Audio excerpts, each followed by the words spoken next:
Perkenalkan, saya Maria Alfonso Apetatu dengan NIM 1321111332221 dari kelas A2.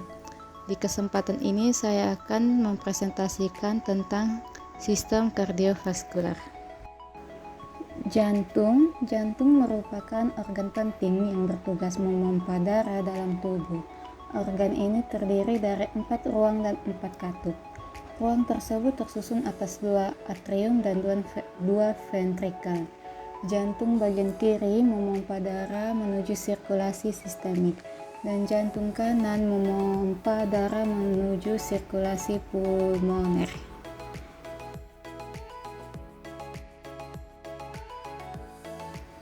Berikut adalah anatomi dari jantung. Yang pertama adalah perikardium.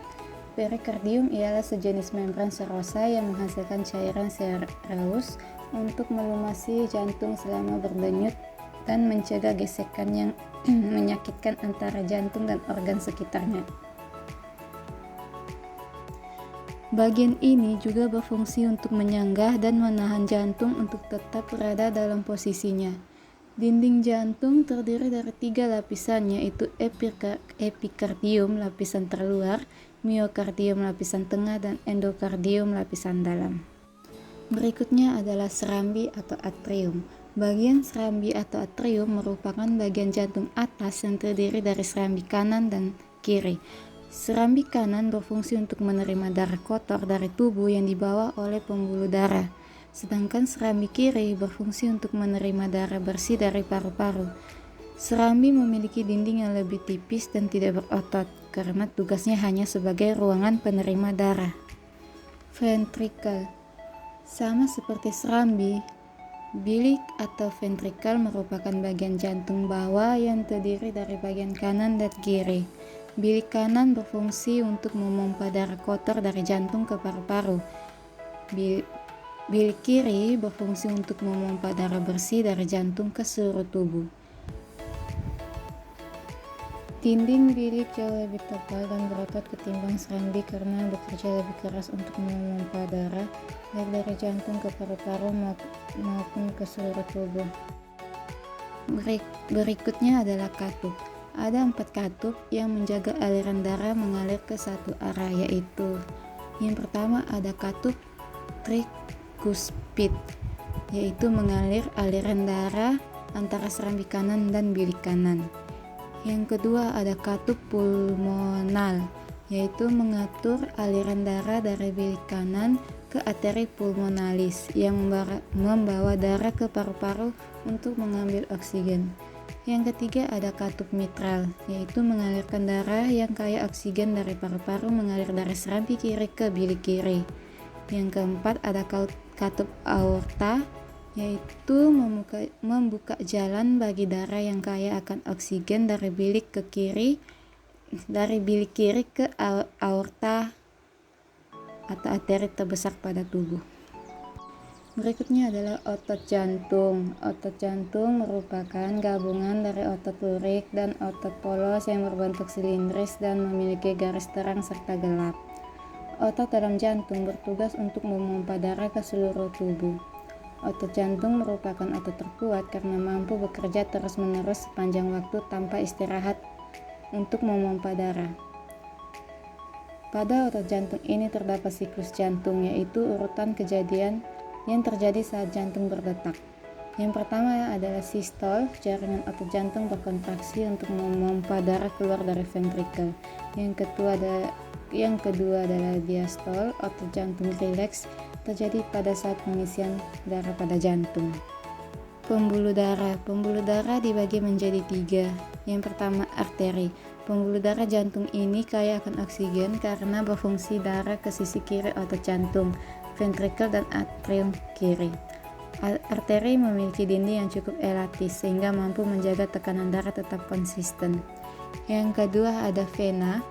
Pembuluh darah yang satu ini membawa darah yang miskin oksigen dari seluruh tubuh untuk kembali ke jantung, ketimbang arteri, yaitu vena memiliki dinding pembuluh yang lebih tipis.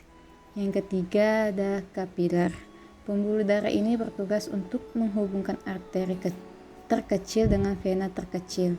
Dindingnya sangat tipis sehingga memungkinkan pembuluh darah untuk bertukar senyawa dengan jaringan sekitarnya, seperti karbon dioksida, air, oksigen, limbah, dan nutrisi. Selanjutnya adalah fisiologi pada sistem kardiovaskular. Yang pertama adalah siklus jantung, yaitu proses memompa darah oleh jantung disebut juga dengan siklus jantung. Siklus jantung terdiri atas satu periode relaksasi yang disebut diastol dan diikuti oleh satu periode kontraksi yang disebut sistol. Berikutnya adalah atrium sebagai pompa. Dalam keadaan normal, darah mengalir terus dari vena cava superior dan vena cava inferior ke dalam atrium.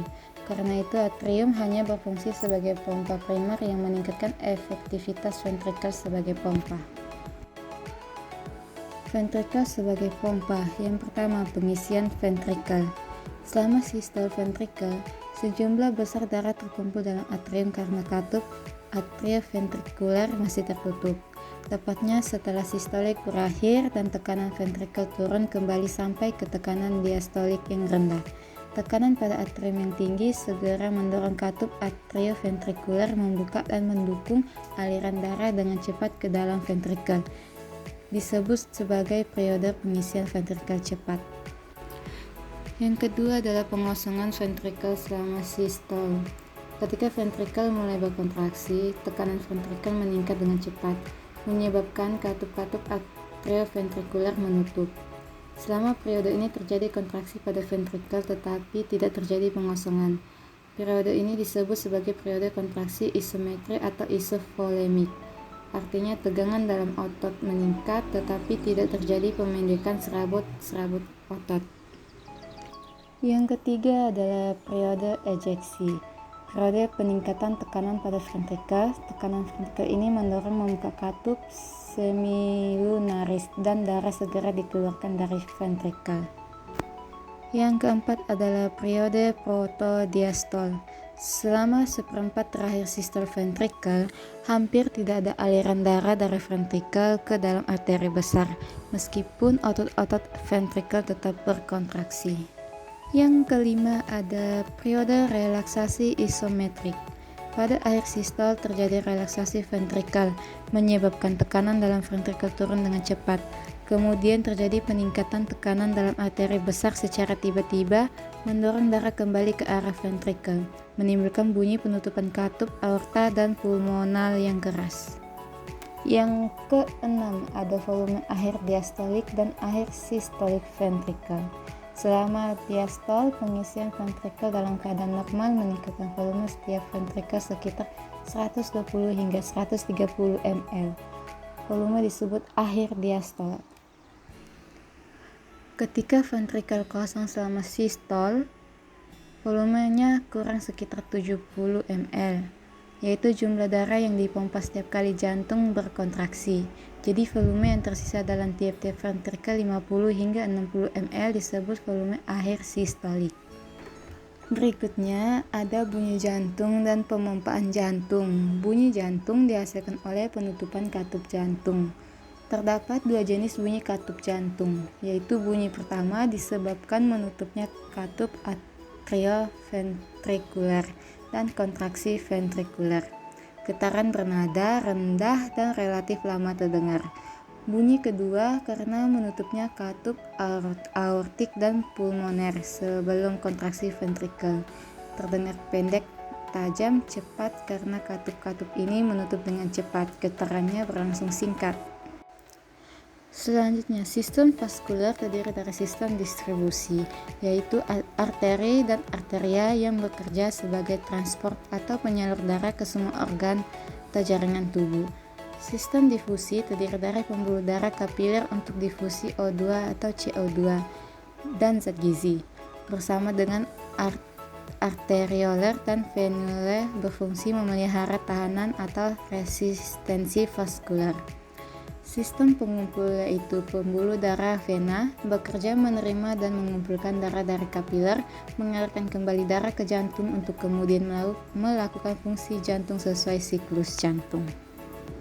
Sekian presentasi dari saya, kurang lebihnya mohon maaf. Terima kasih.